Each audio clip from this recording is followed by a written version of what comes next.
Miss teen super ഗ്ലോബിൽ എങ്ങനെയൊക്കെയാണ്, ഏതൊക്കെ stages ആണുള്ളത്? 2 റൗണ്ടാണ് സ്റ്റേജ് പെർഫോമൻസ് ആയിട്ടുള്ളത്. ഒന്ന് ഗൗൺ റൗണ്ടും നാഷണൽ കോസ്റ്റ്യൂം റൗണ്ടും.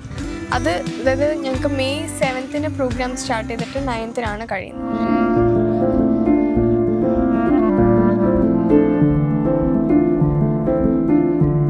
സെവൻത്തിന് ഗ്രൂമിങ് ആയിരിക്കും, 8th ഗ്രൂമിങ് ആയിരിക്കും. പക്ഷേ 8th ടാലൻറ്റ് റൗണ്ട് ഉണ്ടാവും, ഇൻ്റർവ്യൂ സെക്ഷൻ ഉണ്ടാവും. ആദ്യം ഇൻ്റർവ്യൂ സെക്ഷൻ, ആ സമയത്ത് തന്നെ ആയിരിക്കും ഇൻട്രഡക്ഷനും Q&A എല്ലാം. അത് കഴിഞ്ഞതിന് ശേഷമായിരിക്കും നമുക്ക് ടാലൻറ്റ് റൗണ്ട് ഉണ്ടാവുക. അങ്ങനെ ഇത്രയും റൗണ്ട്സാണ് ഈ ഒരു 3 days കവർ ചെയ്തത്.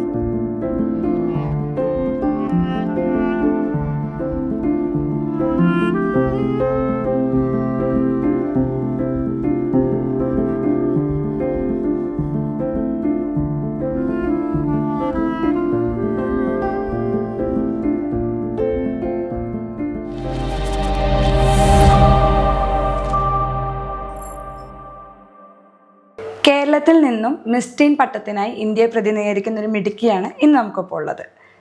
വയനാട് സുൽത്താൻ ബത്തേരിയിൽ നിന്നും അലോണ. ഇത്ര ചെറിയ പ്രായത്തിൽ തന്നെ ഇന്ത്യയെ റെപ്രസെൻ്റ് ചെയ്യാൻ പോവാണ്, എന്ത് തോന്നുന്നു? ഞാൻ ഭയങ്കര ഹാപ്പിയാണ്. കാരണം ഒട്ടും വിചാരിച്ചില്ല ഈ ഒരു പ്രായത്തിൽ എനിക്ക് പറ്റുന്നുള്ളത്. പക്ഷെ എനിക്ക് പറ്റി.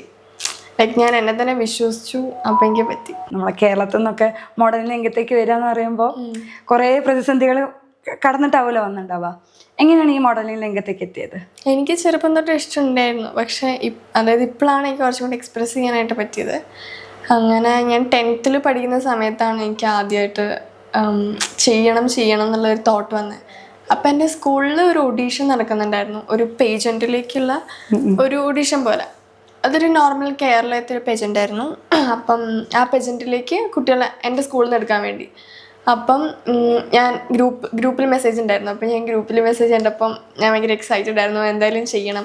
അപ്പം തന്നെ ഞാൻ മിസ്സിനെ വിളിച്ചിട്ട് ചോദിച്ചു എന്തൊക്കെയാണ് ക്രൈറ്റീരിയ ആൻഡ് എന്തൊക്കെ ചെയ്യണം എന്ന്. അപ്പം മിസ് പറഞ്ഞു ഇൻട്രഡക്ഷനും വർക്ക് ചെയ്ത് കാണിച്ചാൽ മതി, പിന്നെ ഒരു ചോദ്യം ചോദിക്കുക, അത്രേ ഉള്ളൂ.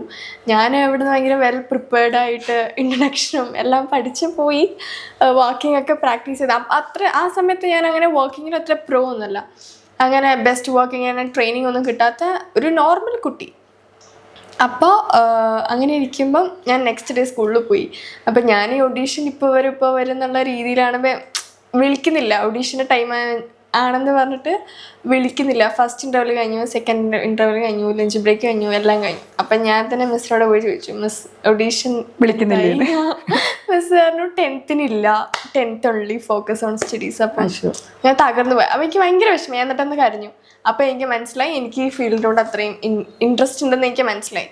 പിന്നെ 10th സ്റ്റാർട്ടിങ്ങിലായിരുന്നു അത്. അപ്പോൾ എന്തായാലും പഠിത്തത്തിൽ ഫോക്കസ് ചെയ്യുന്നുള്ളതുകൊണ്ട് ഞാൻ അങ്ങനെ അത് കാര്യമാക്കിയില്ല. പിന്നെ 10th ഒക്കെ കംപ്ലീറ്റ് ചെയ്ത് ഇതേപോലത്തെ 2 മാസത്തെ വെക്കേഷന് എനിക്കൊരു ഷോ വന്നു, വൈറ്റ്സ് പ്രൊഡക്ഷൻ എന്ന് പറഞ്ഞിട്ട് വയനാട് വെച്ചിട്ട് തന്നെയായിരുന്നു. ആ ഷോയിൽ ഞാൻ ആദ്യമായിട്ട് കയറി.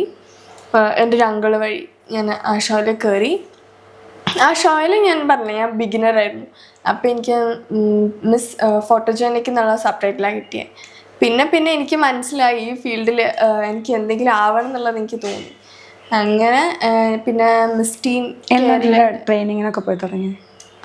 അത് ജാനുവരി ആ ഒരു ടൈം, ഈ വർഷം തന്നെയാണ് സ്റ്റാർട്ട്. ഈ വർഷമാണോ സ്റ്റാർട്ട് ചെയ്തത്? നല്ല തുടക്കമായിരുന്നു ഈ വർഷം. അപ്പം ഞാൻ ആ ഷോ കഴിഞ്ഞതിന് ശേഷം മിസ് ടീൻ കേരളൻ്റെ ഓഡീഷൻ ഉണ്ടായിരുന്നു, അതിന് സെലക്റ്റായി. അങ്ങനെ അതിൻ്റെ ഗ്രൂമിങ് ഒക്കെ കിട്ടി, അതിൻ്റെ ടൈറ്റിൽ കിട്ടി എനിക്ക്. അപ്പം എനിക്ക് ആ ടൈറ്റിൽ കിട്ടിയപ്പം എനിക്ക് മനസ്സിലായി എന്നെ കൊണ്ട് പറ്റും, അങ്ങനെ മനസ്സിലായി. അങ്ങനെ അത് കഴിഞ്ഞ് കുറച്ച് കഴിഞ്ഞപ്പോൾ എനിക്ക് ഇത് ടീൻ ഗ്ലാം ഇന്ത്യൻ്റെ ടൈറ്റിൽ കിട്ടി. അത് കൊച്ചിയിൽ വെച്ചിട്ടായിരുന്നു ഷോ. ആ ടൈറ്റിൽ കിട്ടി.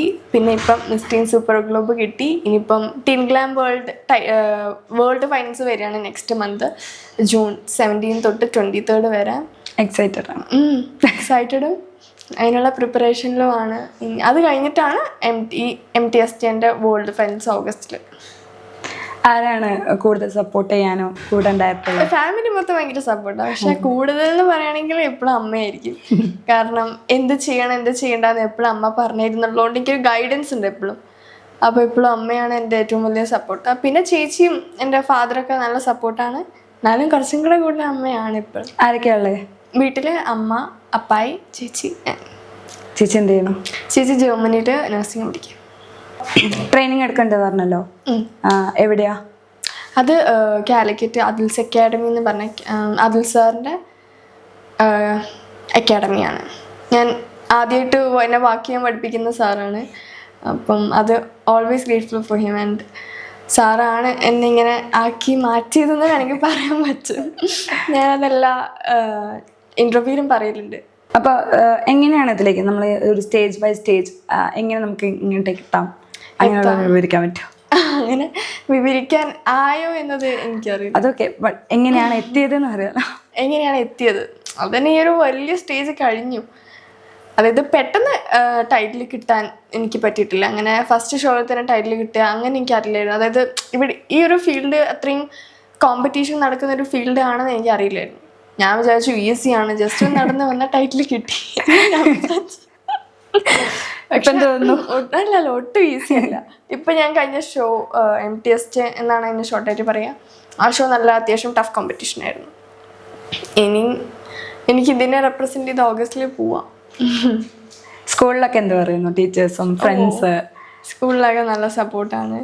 ഞാനിപ്പം മീനങ്ങാടി ഗവൺമെൻറ് സ്കൂളിലാണ് പഠിക്കുന്നത്. അവിടെ ഇപ്പം +1 കഴിഞ്ഞു, ഇനി +2ലേക്ക്.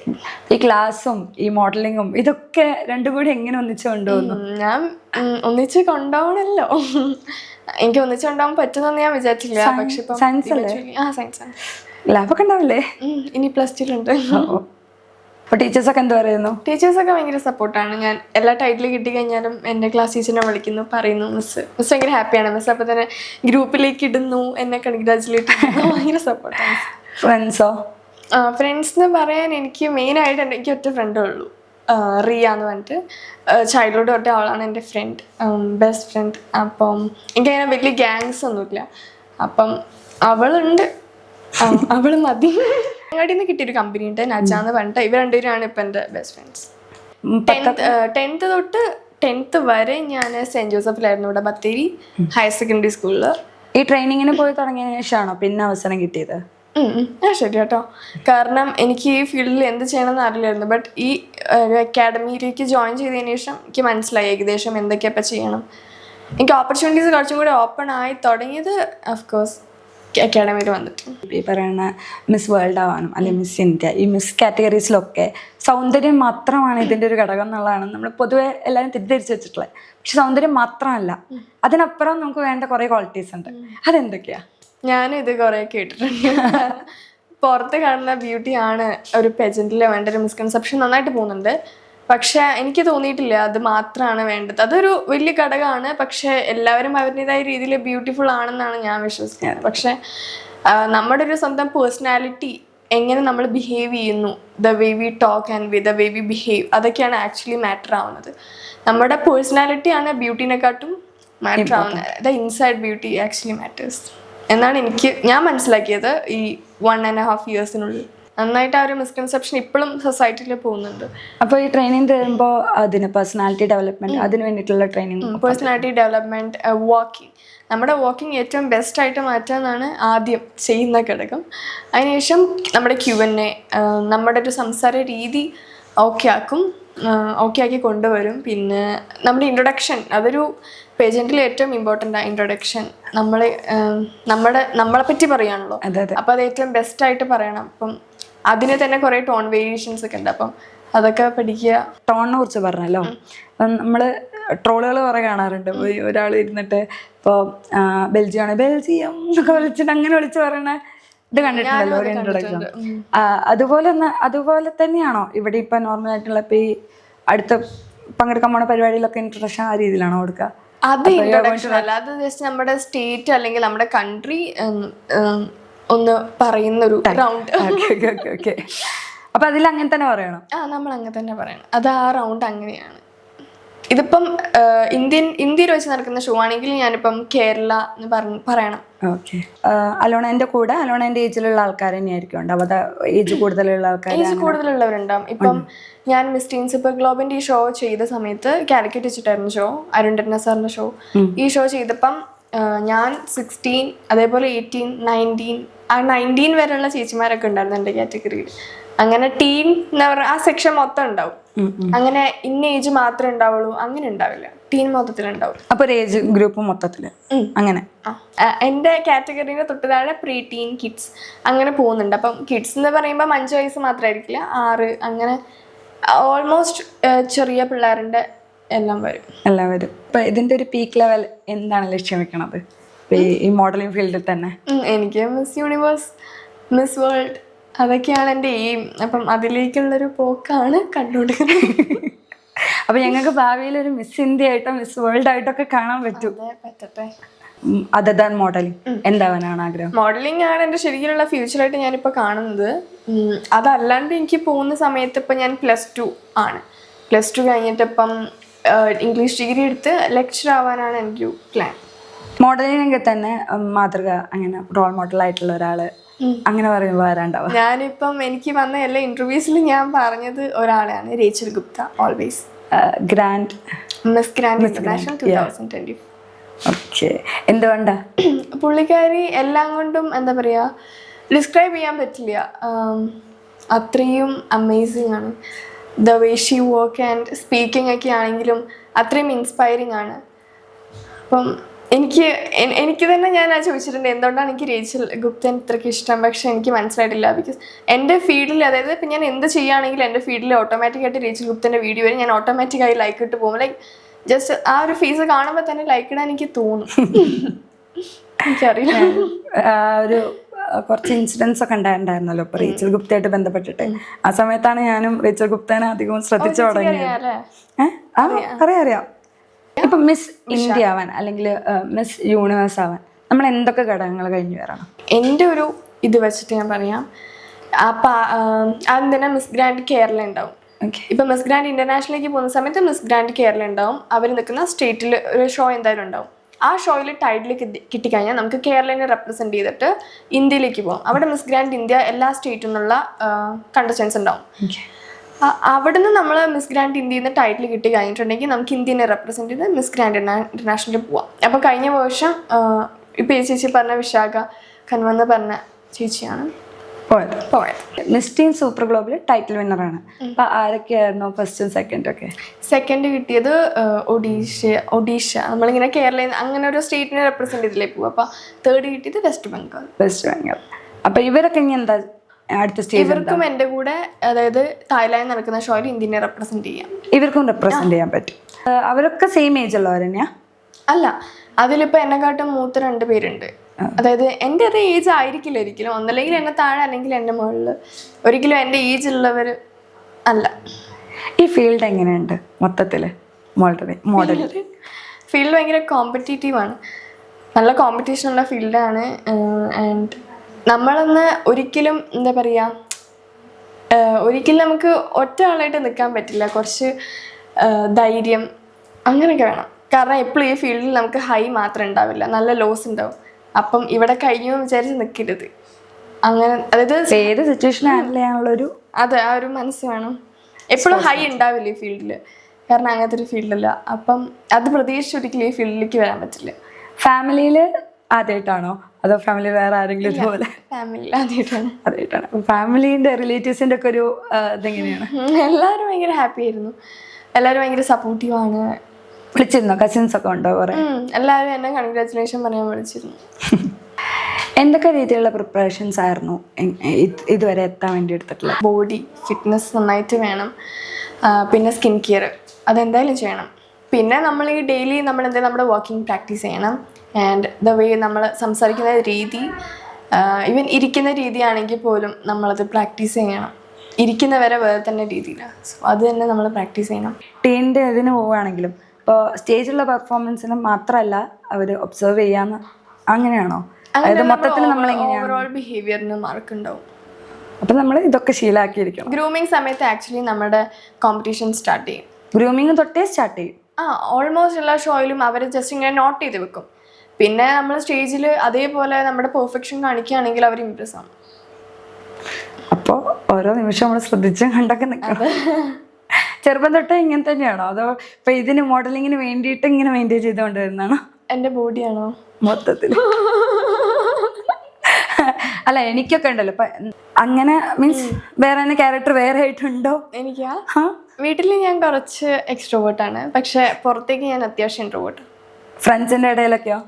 ഫ്രണ്ട്സ് ഞാൻ പറഞ്ഞില്ലേ ആകെ 2 പേരേ ഉള്ളൂ. അപ്പം അവരുടെ അടുത്ത് ഞാൻ നല്ല എക്സ്ട്രോവേർട്ടാണ്. ആണോ? ചെറുപ്പം തൊട്ട് പഠിച്ചവരെന്ന് പറയുകയാണെങ്കിൽ അവരിപ്പോഴും എൻ്റെ കൂടെ ഉണ്ട്. ഓ, അപ്പം അവർ ഭയങ്കര സപ്പോർട്ടീവാണ്. എൻ്റെ ഫ്രണ്ട് സർക്കിൾ പോസിറ്റീവാണ്. അപ്പൊ ഫ്രണ്ട്സിന്റെ സപ്പോർട്ട്, ഫാമിലിന്റെ സപ്പോർട്ടൊക്കെ ഉണ്ട്. അതെ, എനിക്കങ്ങനെ ഫാമിലീൻ്റെ സപ്പോർട്ട് ഇല്ലാണ്ട് ഈ ഫീൽഡിലേക്ക് വരാൻ പറ്റുക അങ്ങനെയൊക്കെ കുറച്ച് കുറേ ഗേൾസിന് ഉണ്ടാവാറുണ്ട്. ആ ഒരു ബുദ്ധിമുട്ട് താങ്ക് ഗോഡ് എനിക്ക് ഉണ്ടായിട്ടില്ല. ഈ ഫസ്റ്റ് ടൈറ്റിൽ നേടിയതിന് ശേഷം ലൈഫിന്റെ ഒരു ചേഞ്ച് എങ്ങനെയായിരുന്നു? മിസ് ടീൻ കേരള ആയിരുന്നു 2024 എനിക്ക് കിട്ടിയ ഫസ്റ്റ് ടൈറ്റിൽ. ആ ടൈറ്റിൽ കിട്ടിയതിന് ശേഷം എനിക്ക് കുറച്ചും കൂടെ ആൾക്കാരെന്നെ അറിയാൻ തുടങ്ങി. ആൻഡ് ഇതേപോലെ എന്താ പറയുക, മൊത്തത്തിൽ എന്നെ കുറച്ചും കൂടെ ഞാൻ ഒന്ന് ഗ്രോ ആയി.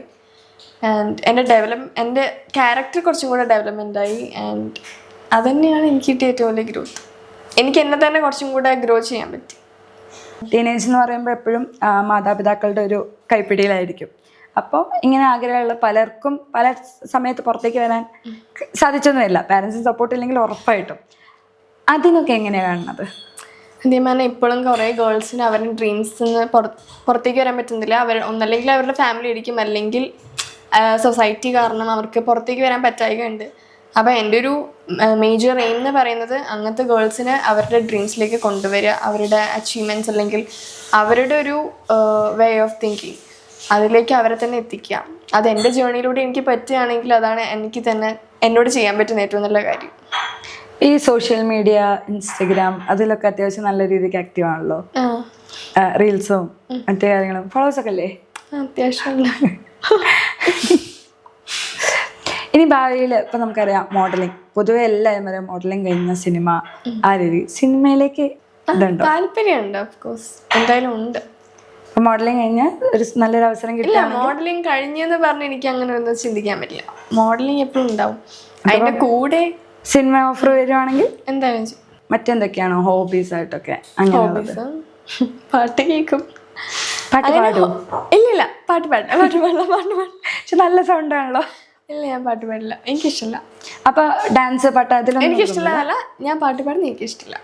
ഡാൻസ് കളിക്കാറുണ്ട്. ആണോ? പിന്നെ എൻ്റെ മെയിൻ ഹോബി എന്ന് വെച്ചിട്ടുണ്ടെങ്കിൽ ഞാൻ വീട്ടിലൂടെ പ്രാക്ടീസ് തന്നെ ആയിരിക്കും, എന്നാലും എന്തെങ്കിലും ഒരു നെഗറ്റീവ് അടിക്കുന്ന സമയത്ത് ഞാൻ ഹീൽസ് ഇട്ടിട്ട് നടക്കും. ഹീൽസ് ഇട്ടിട്ട്? ഞാൻ റാമ്പിൽ യൂസ് ചെയ്യുന്ന ഹീൽ ഇട്ടിട്ട് നടക്കും. അതെനിക്ക് ഭയങ്കര റിലീഫാണ്. ഈ നടക്കുമ്പോൾ കിട്ടുന്ന ഒരു കോൺഫിഡൻസ് അത് വേറെ തന്നെയല്ലേ? അതെ. അപ്പം നമുക്കൊക്കെ ഒരു വീക്ക് പോയിന്റ്സ് ഉണ്ടാവും. എന്താണ് അലോണയുടെ വീക്ക് പോയിന്റ്? വീക്ക്നെസ് എന്താണ്? വീക്ക്നെസ് എന്ന് പറയാൻ ഓവർ തിങ്കിങ് നന്നായിട്ടുണ്ട്. പക്ഷെ ഞാൻ അങ്ങനത്തെ പുറത്ത് കാണിക്കില്ല. എന്നാലും ഞാനത് ബാലൻസ് ചെയ്യാൻ ശ്രമിക്കുകയാണ്, ഓവർ തിങ്കിങ്. പിന്നെ എന്തുകൊണ്ട് ഒരു വലിയ വീക്ക്നെസ് എന്ന് വെച്ചിട്ടുണ്ടെങ്കിൽ എനിക്ക് ഇൻസെക്ട്സിനൊക്കെ ഭയങ്കര പേടിയാണ്. അത് ഞാൻ എങ്ങനെ ഓവർകം ചെയ്യണം എന്ന് എനിക്കറിയില്ല. കാരണം അത് ചെറുപ്പം തൊട്ടേ ഉള്ള എൻ്റെ ഒരു വൃത്തിയുടെ സ്വഭാവം, അതെനിക്ക് മാറ്റാനേ പറ്റുന്നില്ല. അതെനിക്ക് തോന്നുന്നു ഫ്യൂച്ചറിൽ എനിക്ക് നന്നായി ബാധിക്കും. കാരണം ഞാനിപ്പോൾ എന്തെങ്കിലും ചെയ്തുകൊണ്ടിരിക്കുകയാണെങ്കിൽ പെട്ടെന്ന് എന്തെങ്കിലും ഇൻസെക്റ്റ് വന്നു കഴിഞ്ഞാൽ എൻ്റെ സ്വഭാവം തന്നെ മാറും, നെട്ടും. പിന്നെ ഞാൻ വേറൊരാളായി മാറും. അങ്ങനത്തെ ഒരു വൃത്തിയുടെ സ്വഭാവമുണ്ട്. കുറേ മത്സരിച്ചിട്ടുണ്ടല്ലോ. അപ്പോൾ പല മത്സരങ്ങളിലും പരാജയം നേരിട്ടിട്ടുണ്ടാവും.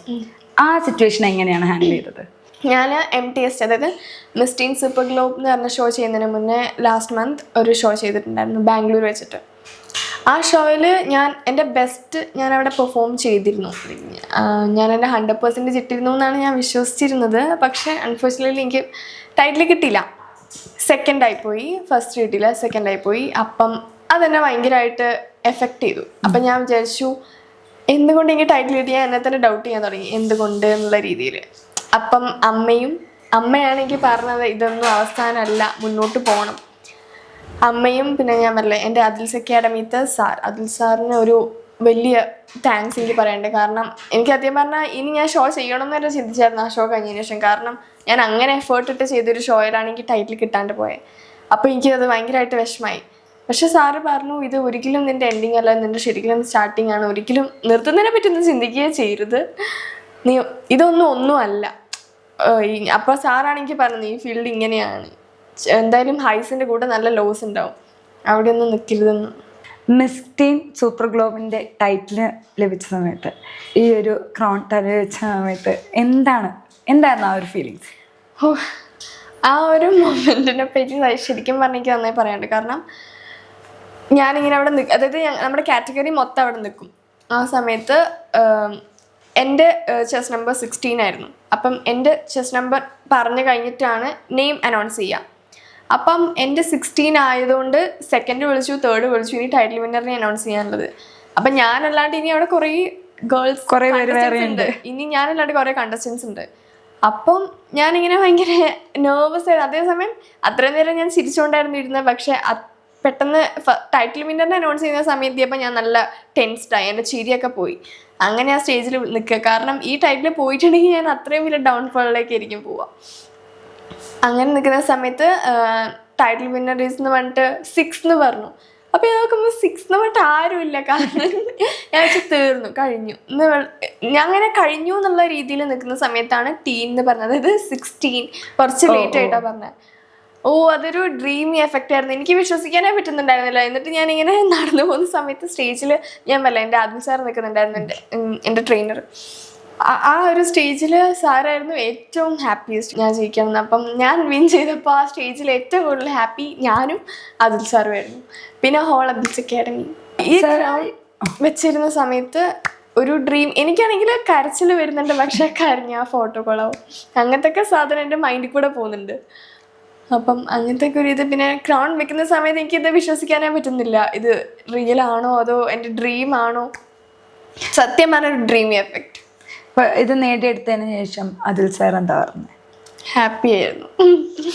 എന്നെ കൺഗ്രാജുലേഷൻ പറഞ്ഞ സമയത്ത് ഞാൻ പറഞ്ഞു താങ്ക് യു സാർ, സാറില്ലാണ്ട് കിട്ടില്ലായിരുന്നു. അപ്പോൾ സാർ പറഞ്ഞു ഹാപ്പി ആയില്ലേ, കാരണം ബാംഗ്ലൂരത്തെ ഷോ അല്ലെങ്കിൽ ടൈറ്റിൽ കിട്ടാനിരുന്നപ്പം സാർ തന്നെ ഉണ്ടായിരുന്നു.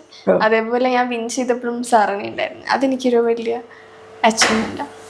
നമുക്കൊരു സ്ഥലത്ത് പരാജയപ്പെടുമ്പോഴും പ്രതീക്ഷ കൈവിടാതിരുന്ന നമുക്ക് വിജയം ഉറപ്പാണ്. അതായത് അപ്സ് ആൻഡ് ഡൗൺസിലും ഒരാളുണ്ടല്ലോ കൂടെ.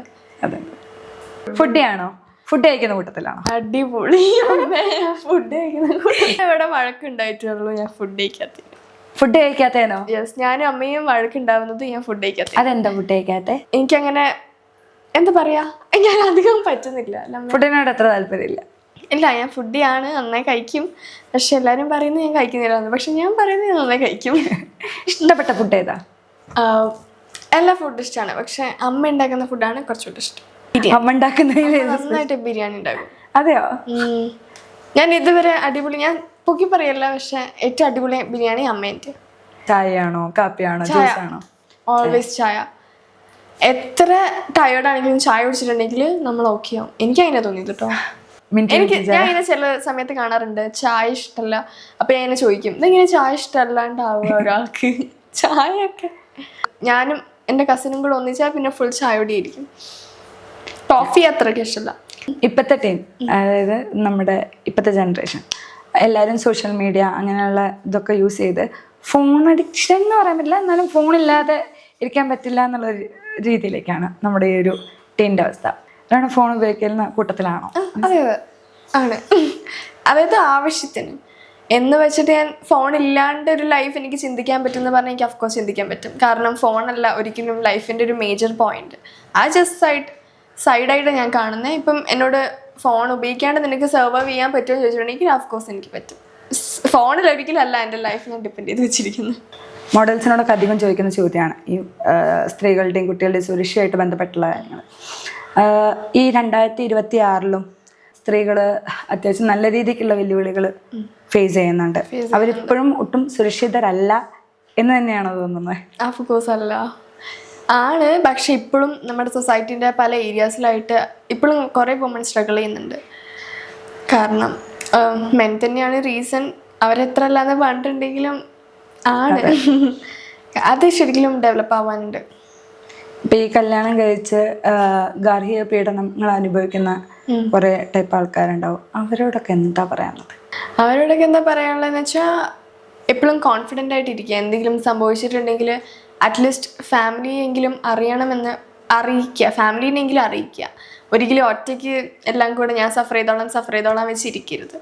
പിന്നെ everything happens four A reason അല്ലേ. അപ്പം എന്തെങ്കിലും ഉള്ളതുകൊണ്ടാവാൻ നടന്നത് ആൻഡ് ഒരിക്കലും ഇതെനിക്ക് സർവ് ചെയ്യാൻ പറ്റുമെന്ന് വിചാരിച്ച് അവിടെ തന്നെ ഇരിക്കരുത്. ഓപ്പൺ അപ്പ് ആവുക, ടോക്ക് ചെയ്യുക, അതിനെപ്പറ്റി കംപ്ലൈൻറ്റ് കൊടുക്കുക. കംപ്ലൈൻറ്റ് പോയിട്ടില്ലെങ്കിൽ അതിനനുസരിച്ച് ലീഗലി പോവുക. അതാണ് ഞാൻ വിശ്വസിക്കുന്നത്. ഒരിക്കലും ഇതെനിക്ക് പറ്റുമെന്ന് വിചാരിച്ചിരിക്കരുത്. ഇപ്പോൾ ഫിലിമിലേക്ക് ഒരു താല്പര്യം ഉണ്ടെന്ന് പറഞ്ഞല്ലോ, ഇഷ്ടപ്പെട്ട നടി ആരാ? നടി കുറേ പേരുണ്ട്. നല്ല ഫേവറേറ്റ് ബോളിവുഡിൽ ഞാൻ നസ്രീൻ. നടനോ? നടൻ മമ്മൂട്ടി. മമ്മൂട്ടി ഫാനാണല്ലേ? പാട്ടുകൾ കേൾക്കാറുണ്ടെന്ന് പറഞ്ഞു. അപ്പൊ ഏറ്റവും കൂടുതൽ ഇഷ്ടപ്പെട്ട പാട്ട് ഏത് ലാംഗ്വേജിലെ പാട്ടാ, അല്ലെങ്കിൽ ഏത് ഞാൻ ടൈപ്പ്? എല്ലാ ടൈപ്പും സോങ്സും കേൾക്കാറുണ്ട്. അങ്ങനെ ഇന്നത് സ്പെസിഫൈ ചെയ്തൊന്നുമില്ല. എന്നാലും ഞാൻ കൂടുതലും മലയാളമാണ് ഇപ്പം കുറച്ചുകൂടെ കേൾക്കുന്നത്. പണ്ടൊക്കെ കുറച്ചും കൂടി ഇംഗ്ലീഷ് ആയിരുന്നു, ഇപ്പോൾ കുറച്ചുകൂടി മലയാളമാണ് കേൾക്കുന്നത്. മൂവീസ് കാണാറുണ്ടോ? കാണാറുണ്ട്. അതും ഇപ്പം നമുക്ക് മലയാളം മൂവീസ് ആണോ ഇംഗ്ലീഷ് മൂവീസ് ആണോ? ഇപ്പം കുറച്ചായിട്ട് ഞാൻ മലയാളം തന്നെയാണ് കാണുന്നത്. അതെ. മിസ് ടീനൊക്കെ പോണ സമയത്ത് ഈ കോസ്റ്റ്യൂം സെലക്ഷനും മറ്റു കാര്യങ്ങളൊക്കെ ആരാ ചെയ്യാം? അമ്മ കോസ്റ്റ്യൂം സെലക്ഷൻ കൂടുതലും അമ്മ തന്നെയാണ് സെലക്ട് ചെയ്യാറ്. കളറ് ചിലപ്പോൾ ഞാനായിരിക്കും സെലക്ട് ചെയ്യുക. പക്ഷെ തീം അല്ലെങ്കിൽ എൻ്റെ ഗൗൺ ഇങ്ങനെ ആയിരിക്കണം എന്ന് പറഞ്ഞിട്ട് അമ്മയായിരിക്കും സെലക്ട് ചെയ്യുക. പിന്നെ അമ്മ സെലക്ട് ചെയ്തിട്ടുണ്ടെങ്കിൽ അത് ഏറ്റവും പെർഫെക്റ്റ് തന്നെയായിരിക്കും. എനിക്ക് അതിൻ്റെ കൂടുതൽ അതിൽ കറക്ഷൻസ് ഒന്നും വരുത്തേണ്ട ആവശ്യം ഉണ്ടാവാറില്ല. അമ്മ തന്നെയാണ് കൂടുതലും. അമ്മേൻ്റെ സജഷൻസും ഡിസൈൻസും ആണ് എൻ്റെ ഒട്ടുമിക്ക ഔട്ട്ഫിറ്റ്സ്. നമ്മൾ തന്നെ സ്റ്റിച്ച് കാര്യങ്ങളൊക്കെ നമ്മൾ തന്നെയാണ് ചെയ്യിപ്പിക്കുന്നത്. ഡിസൈനേഴ്സൊക്കെ ഉണ്ട്. ഇപ്പോൾ എവിടെന്നാ ചെയ്യിപ്പിച്ചിട്ടുള്ളത് ഈ കഴിഞ്ഞ പരിപാടിയുടെ? ഇപ്പോൾ കഴിഞ്ഞ പരിപാടി ഫ്രീലാൻസ് ഡിസൈനാണ്. അങ്ങനെ ഒരു കമ്പനി അല്ല. എല്ലാവരും അതായത് എന്നോട് കുറേ പേര് പറഞ്ഞിട്ടുണ്ട് നിൻ്റെ ഗൗൺസൊക്കെ നല്ല രസമാണ്. അപ്പോൾ എന്നോട് ചോദിച്ചു ആരാണ് ഐഡിയ ചെയ്യുന്നത്. അപ്പോൾ ഞാൻ പറയാറുണ്ട് അമ്മ തന്നെയാണ് ഐഡിയാസ് ഒക്കെ. അതായത് ഡിസൈനർ നമ്മൾ ഐഡിയാസ് പറഞ്ഞു കൊടുക്കും, ഇങ്ങനെയാണ് എന്താ ചെയ്യേണ്ടത്. അമ്മ എന്താ ചെയ്യണേ? അമ്മ ഹൗസ് വൈഫ്. അമ്മയ്ക്ക് ഇഷ്ടമായിരുന്നോ ഈ മോഡലിംഗ് മറ്റു അമ്മയ്ക്ക് ഭയങ്കര ഇഷ്ടം. എനിക്ക് തോന്നുന്നു എന്നെക്കാട്ടും അമ്മയ്ക്ക് ഈ ഫീൽഡിൽ എന്നെ സക്സസ് ആയി കാണണമെന്നാണ് ആഗ്രഹം, എന്നെക്കാട്ടും. അപ്പോൾ സന്തോഷം. ഇനിയും ഉയരങ്ങളിലേക്ക് എത്തട്ടെ. ഞങ്ങൾക്ക് ഭാവിയിൽ ഞങ്ങൾക്ക് പറയാൻ പറ്റുന്ന രീതിയിൽ മിസ് ഇന്ത്യ, മിസ് വേൾഡ് അങ്ങനെ അങ്ങനെ. അപ്പം എന്നോട് ആരെങ്കിലും ഏതെങ്കിലും ഇന്റർവ്യൂവിൽ ചോദിക്കും ഏതാണ് ഫസ്റ്റ് ഇന്റർവ്യൂ കൊടുത്തത്, അപ്പം ഞാൻ എന്തായാലും ചേച്ചിൻ്റെ ചാപ്റ്റർ 4 എന്ന് പറഞ്ഞു. Chapter 4. Okay, thanks. Thank you.